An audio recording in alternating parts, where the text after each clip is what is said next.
Hi to all, एक बार फिर से आप सबका स्वागत है एसएससी वाला चैनल पे। और आज हम लोग डिस्कस करने वाले हैं अगेन अ बर्निंग इशू। और ये बर्निंग इशू जुड़ा हुआ है पाकिस्तान और इंडिया के रिलेशंस के साथ में। जैसे कि आज सुबह मैंने आपको पढ़ाया था कि पाकिस्तान के अंदर फाइनली सरकार बनने जा रही है। लेकिन अगर हम थोड़ा सा हिस्टोरिक चीजों की बात करें तो आप सभी लोग जानते हैं कि जो बांग्लादेश है उसे पहले ईस्ट पाकिस्तान के नाम से जाना जाता था।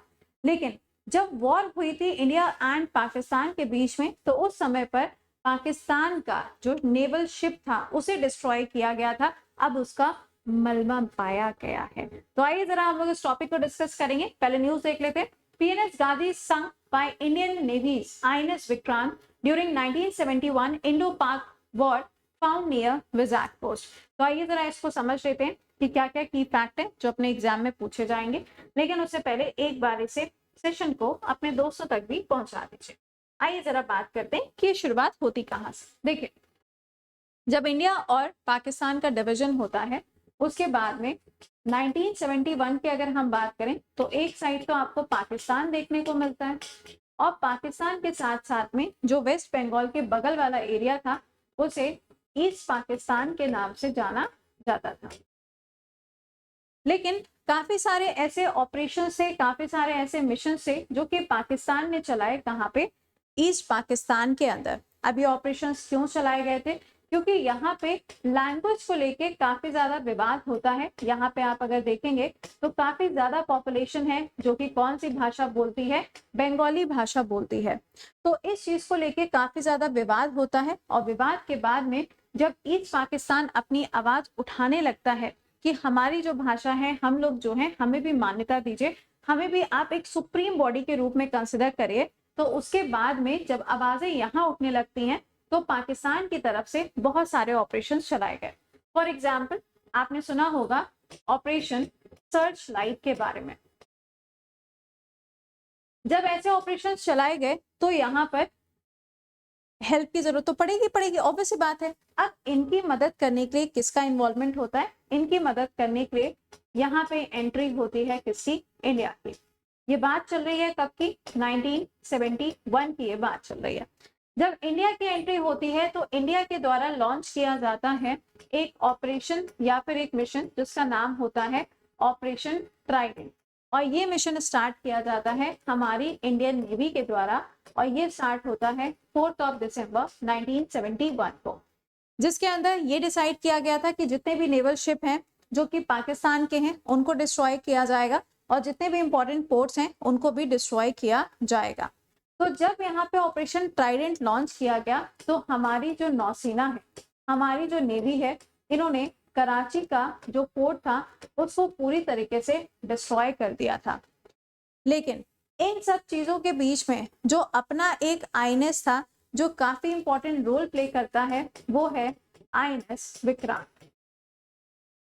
कौन सा था? आईएनएस विक्रांत था, जिसने पाकिस्तान के जितने भी आप कह सकते हैं जितने भी शिप थे उन सबको डिस्ट्रॉय करने का काम आईएनएस विक्रांत ने किया था। ओके, लेकिन आईएनएस विक्रांत की अगर हम आज के टाइम पे बात करते हैं तो आप सबको यहाँ पे पता होगा कि ये है अपने यहाँ पे एयरक्राफ्ट कैरियर।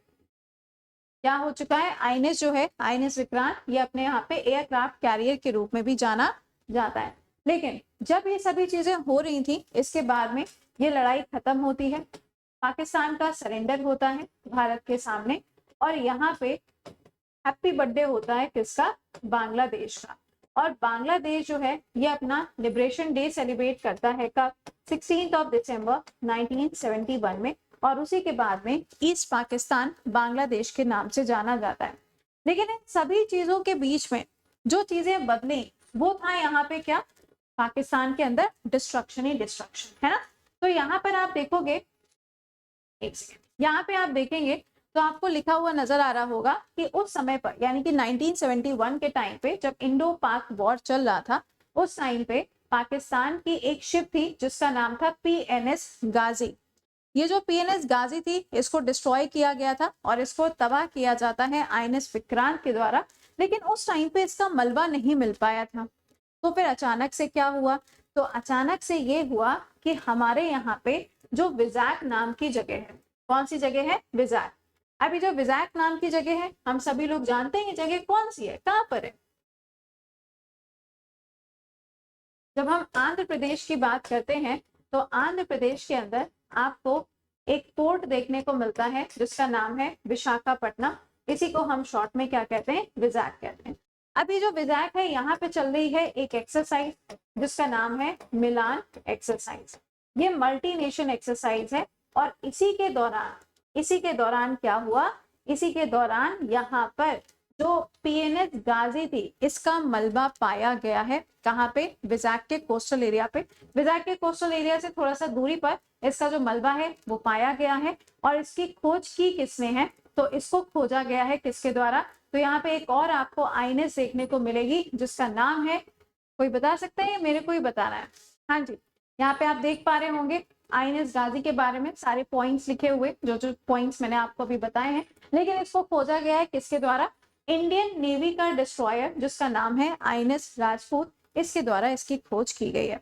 तो अपने लिए इंपॉर्टेंट हो गया पीएनएस गाजी, आईएनएस राजपूत, आईएनएस विक्रांत और साथ ही साथ में यहाँ पे अपना विजैक। ओके, सेकेंडली ये जो आईएनएस विक्रांत है अभी हाल ही में इसको वीर चक्र भी दिया गया था। लेकिन आप मुझे कमेंट बॉक्स के अंदर मेंशन करके बताइएगा कि जो मिलान एक्सरसाइज चल रही है इसके अंदर इंडिया की 2 आईएनएस पार्टिसिपेट कर रही हैं, उन दोनों का नाम क्या है। तो आई होप कि आपको ये समझ में आ गया होगा कि ये बात कब की है और क्या क्या चीजें यहाँ पे थी। इसका मलबा अभी हाल ही में पाया गया।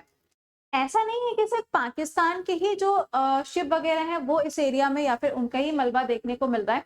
यहाँ पे आप देख पाओगे लिखा हुआ है the area also hold the breakage of the Japanese submarine, यानी कि जापान की जो एक सबमरीन थी, दूसरा वाला जो विश्व युद्ध हुआ था उस समय का, तो उसका भी यहाँ पे कुछ आपको पार्ट्स हैं वो देखने को मिलते हैं। है वो इतना इंपॉर्टेंट नहीं है, बट यहाँ पे इसके बारे में तो ध्यान रखिएगा। तो आई होप कि ये आपको समझ में आ गया होगा और जो मेरा सवाल है उसका आंसर कमेंट बॉक्स में करिएगा। तो मिलते हैं आपसे अगले सेशन में। Till then bye bye and take care to all.